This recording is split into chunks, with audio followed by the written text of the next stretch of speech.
Episode 17. The first rule is broken.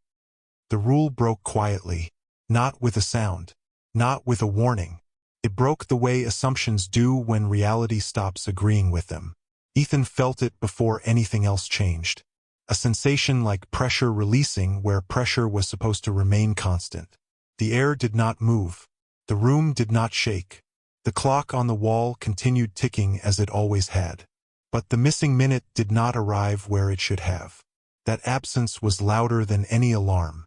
It happened during third period. The bell rang at 10:29. Students settled. The teacher began speaking about something Ethan did not hear. His attention was locked on the clock above the whiteboard. 10:30. 10:31. The pressure behind his eyes sharpened slightly, familiar and contained. 10:32. The minute should have come. It did not. Ethan's breath caught. Claire noticed immediately. "Do you feel that?" "Yes," he whispered.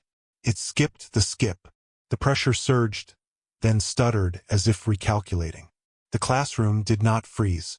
No sound dropped away. No one vanished. The teacher continued writing, unaware that something fundamental had failed to occur. Ethan's heart pounded. Time had missed its cue. The phone vibrated. Unknown number. Sequence deviation detected. Ethan typed back slowly. "You're late." The reply came faster than usual. "Sequence cannot be delayed." Ethan watched the clock. 10:33. "It already is," he typed. The pressure slammed down hard, sharp enough to make him wince. At 10:34, the minute arrived. Late, not where it belonged. The room narrowed suddenly. Sound thinned. The edges of objects lost their certainty.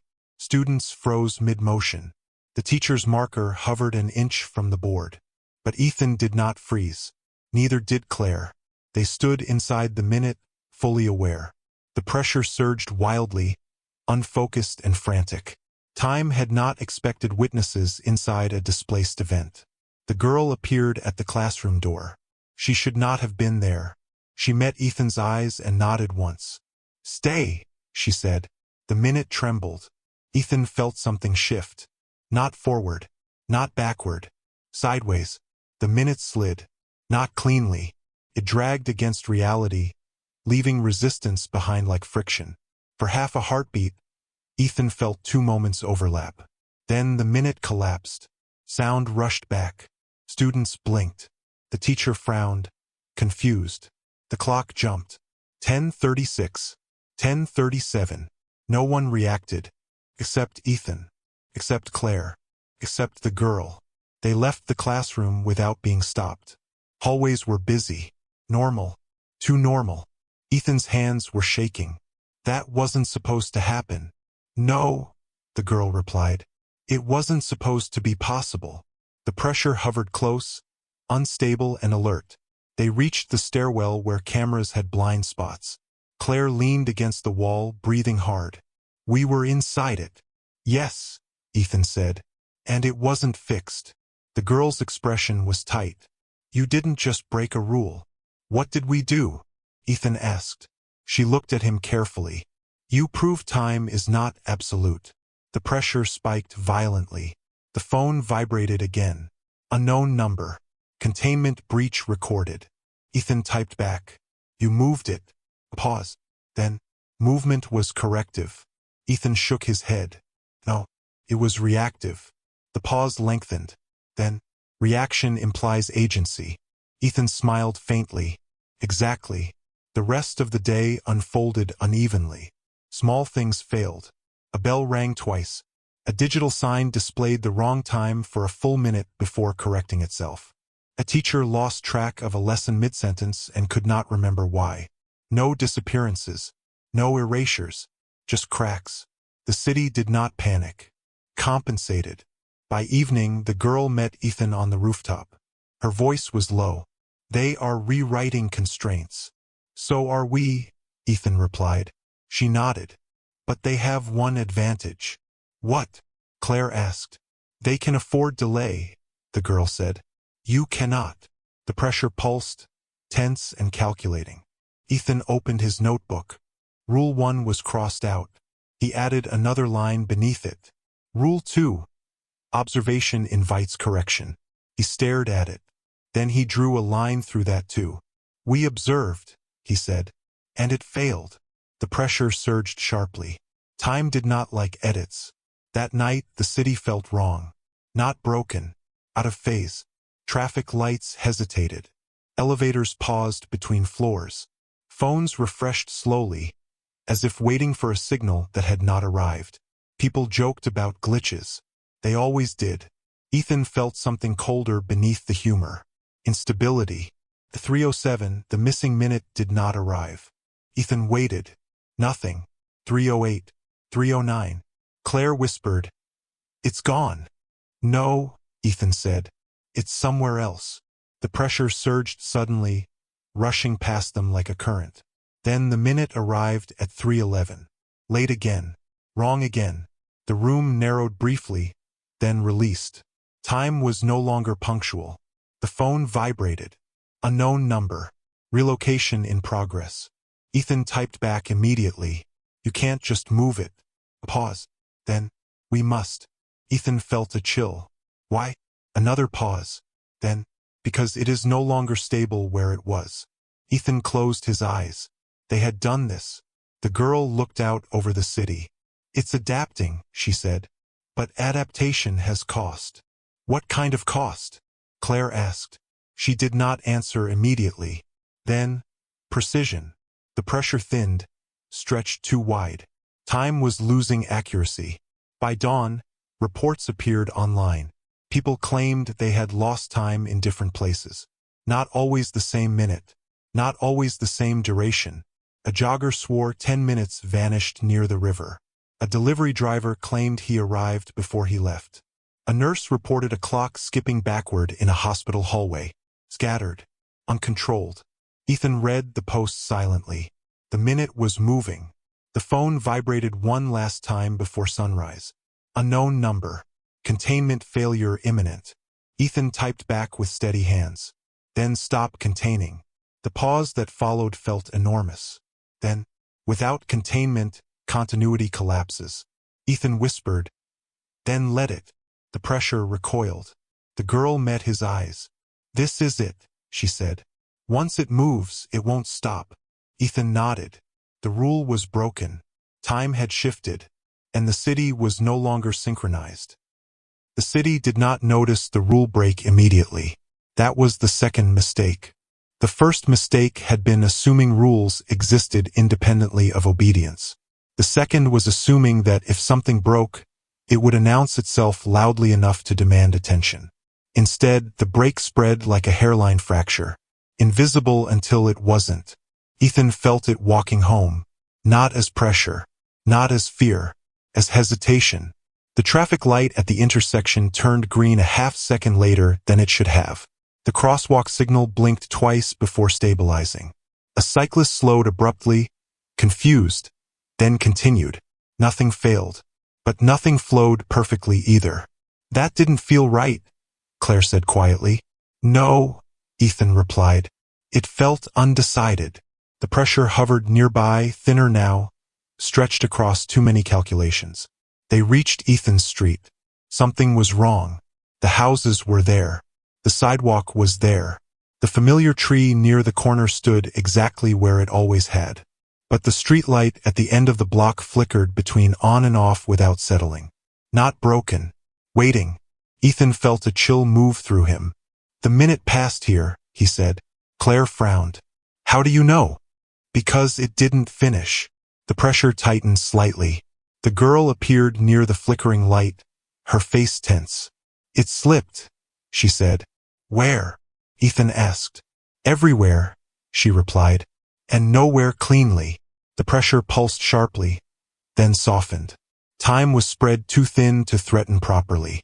That night, Ethan did not wait for 3:07. He sat on his bed with the notebook open, watching the seconds crawl forward. 3:02, 3:03, 3:04.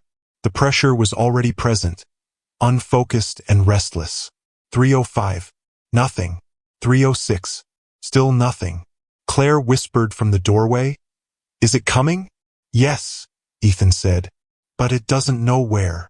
3:07 passed unnoticed. The room did not narrow. The air did not thin. The minute did not arrive. Ethan's heart pounded. 3:09 the minute hit. Hard. Not clean. The walls seemed to lean inward briefly. Sound dulled unevenly, like someone turning a dial too far and back again. The pressure surged wildly, unfocused and panicked. Ethan stood. Claire stood. They were not frozen. They were not excluded. They were not isolated.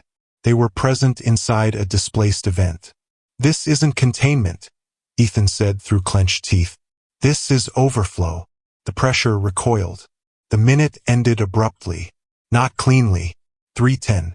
Ethan staggered slightly, dizzy but intact. The phone vibrated violently. Unknown number. Displacement exceeds tolerance. Ethan typed back slowly, then stopped forcing it. The reply came after a long pause. "We cannot." That answer frightened Ethan more than any threat had. By morning, the city was confused. Not afraid. Confusion came first. People complained about clocks being wrong, about alarms failing, about arriving places early or late without explanation. A man on the bus argued with the driver, insisting he had boarded 10 minutes earlier. A woman stared at her phone, swearing she had missed a call that never appeared in the log. Reality no longer agreed with record. Ethan watched quietly. The pressure drifted, unfocused. Time was losing authority over sequence. At school, the first consequence emerged. A student named Mara stood up during history class and asked a simple question. "What day is it?" The teacher answered immediately. Mara shook her head. "That's not what my watch says." Laughter rippled, then stopped, because no one's watch matched. Phones showed different dates, only by a little, but enough. The pressure surged sharply. Time did not like disagreement. Administrators moved quickly. Phones were confiscated. Watches were banned. Classroom clocks were covered with paper, as if hiding disagreement would resolve it. Claire whispered, "They're suppressing measurement." "Yes," Ethan replied, "because measurement proves instability." The girl stood at the back of the hallway, eyes dark. "They are afraid of comparison," she said. The pressure pulsed faintly. Time agreed. That afternoon, the first official error occurred. A city announcement displayed the wrong time. Not by seconds, by minutes. Corrected itself quickly. But screenshots spread faster than denial. Ethan felt something settle in his chest. The rule was not just broken. It was publicly unreliable. The phone vibrated again. Unknown number. Multiple anchors conflicting. Ethan typed back. "Because you moved the minute." A pause. Then, "Movement was necessary." Ethan closed his eyes briefly. Necessary to maintain control. The reply took longer than usual. Then, necessary to maintain survival. Ethan opened his eyes. "Whose?" he whispered. No reply came. That evening, Ethan returned to the gap near his street. It had changed. Not expanded. Distorted. The edge no longer curved smoothly. The grass looked less certain, like a rendering that had not finished loading. He stepped closer. The pressure surged sharply, warning and fatigue mixed together. The girl appeared beside him instantly. "Don't," she said. "Why?" Ethan asked. "Because it's no longer empty," she replied. Ethan felt his blood run cold. At 3:07 that night, the minute did not arrive at all. Instead, something else happened. Time overlapped. For a fraction of a second, Ethan saw the street as it had been before. Houses, driveways, a child's bicycle lying on its side. Then it vanished. The present snapped back into place. Ethan gasped. Claire grabbed his arm. "Did you see that?" "Yes," Ethan said. "It's leaking." The pressure spiked wildly, then pulled away. Time was no longer hiding what it removed. The phone vibrated one last time that night. Unknown number. Containment unsustainable. Ethan typed back with steady hands. Then stop containing. The pause stretched longer than ever before. Then, if containment ends, sequence dissolves. Ethan whispered, "Good." The pressure recoiled sharply. By dawn, the city was out of sync. Not catastrophically, not yet, but enough that people noticed. Enough that explanations failed. Enough that denial began to crack. Ethan stood on the rooftop with the girl and Claire, watching the sun rise at a time that did not match any clock exactly. "The first rule is gone," Claire said. "Yes," Ethan replied. "And it didn't collapse everything." The girl nodded slowly. "That means the rules were never protecting reality." "What were they protecting?" Claire asked. The girl looked out over the city. "Control," she said. The pressure hovered nearby, weaker now, scattered across too many corrections. Ethan opened his notebook. Rule 1 was crossed out. Rule 2 was crossed out. He wrote a new line beneath them. Rule 1 was never a law. It was a preference. The pressure surged weakly. Time could no longer enforce certainty. The city breathed unevenly. Clocks argued with each other. People remembered things that should not exist. Gaps shimmered instead of settling. And somewhere, the missing minute was no longer missing. It was wandering,